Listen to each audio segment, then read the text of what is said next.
So good morning and welcome to Steve's Seaside Allotment channel, and today I'm doing a quick video answering 5 questions from Amanda from AJ's Allotment.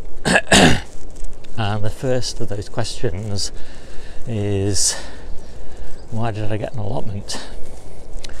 And so that kind of starts quite a long time ago, when maybe I was 13 or something like that, and I got John Seymour's self-sufficiency book out of the library, and I kind of dreamed of being self-sufficient all those years ago, and that dream never really went, but I pretty much forgot about it. Work intervened and all of that sort of thing, and I did start growing a little bit of veg in my late 40s in the back garden, and I thought, well, when I retire I really should grow more veg.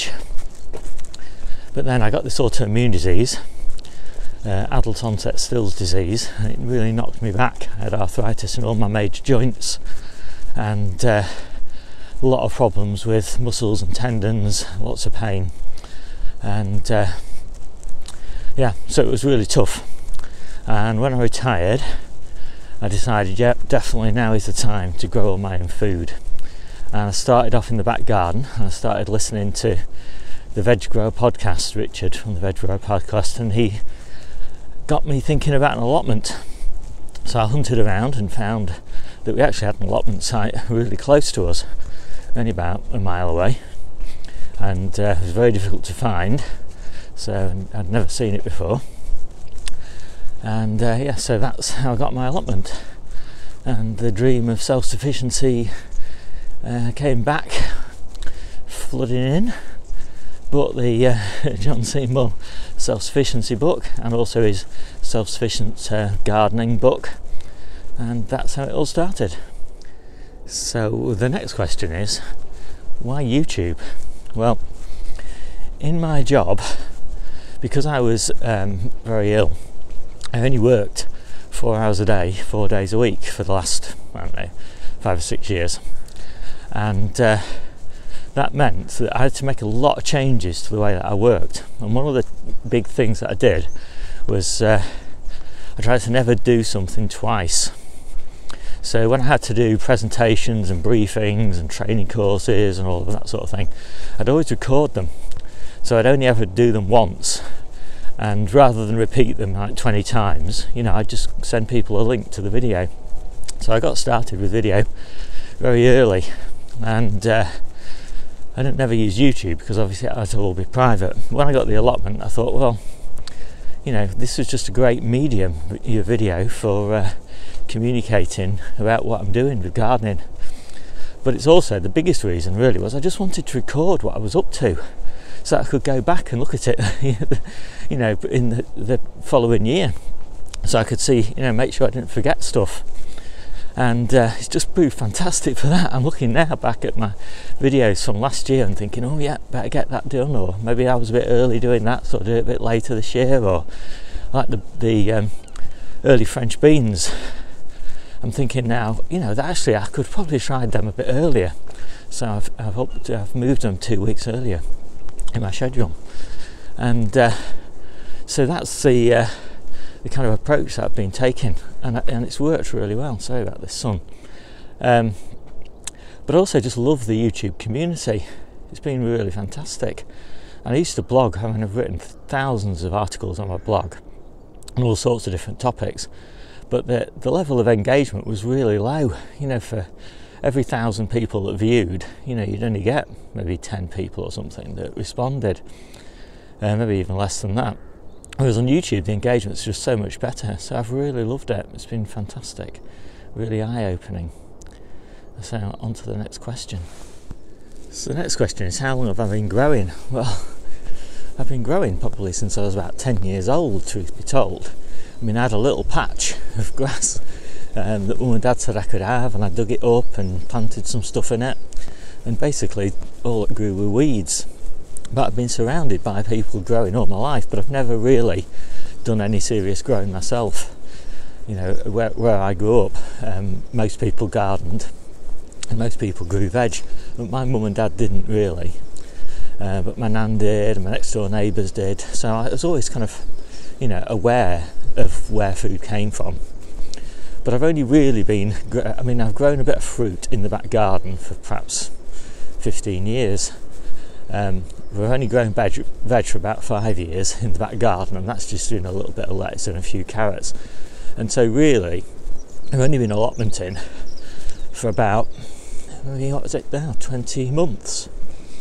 And wow, it's just been fantastic. There's just nothing like it. So yeah, about 20 months allotmenting. So I'm just about coming up to the anniversary of my planting date in a couple of months' time. I'm really looking forward to that. Next question.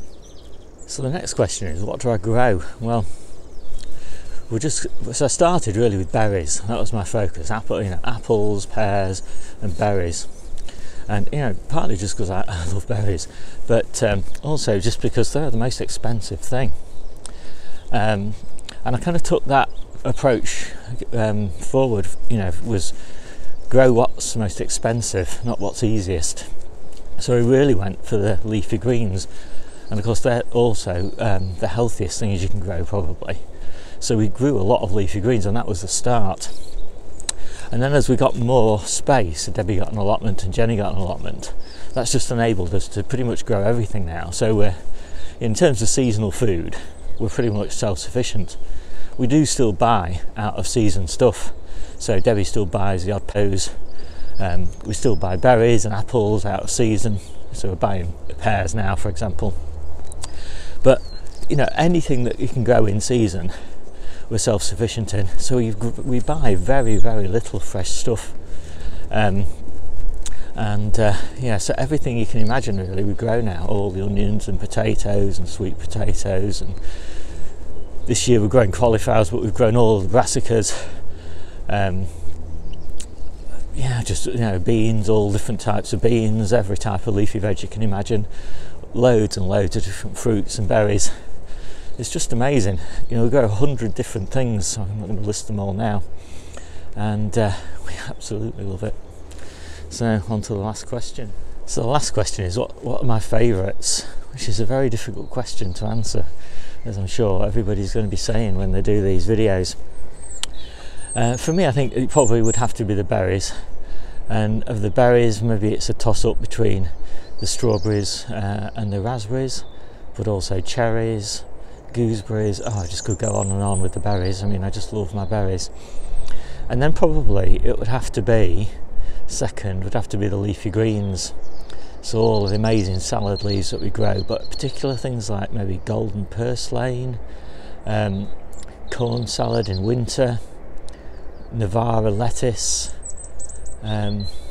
just so many things in the salads, the tomatoes, just could go on and on. And what would be the third thing? In the brassica family probably, and that would have to be colettes and sprout tops. I just love sprout tops, they're amazing. But colettes, they're just, the massive highlight of the year.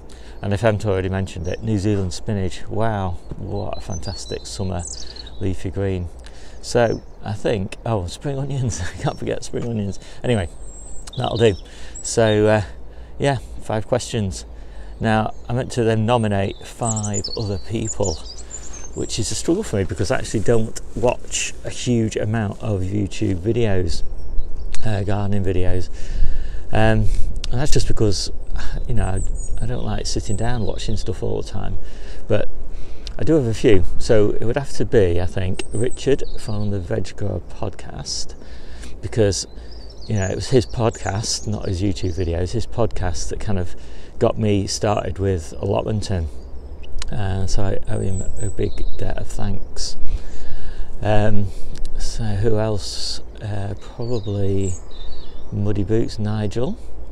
Just really well organised, and I really like that because I'm not very well organised, so it's given me some inspiration to get a bit better organised.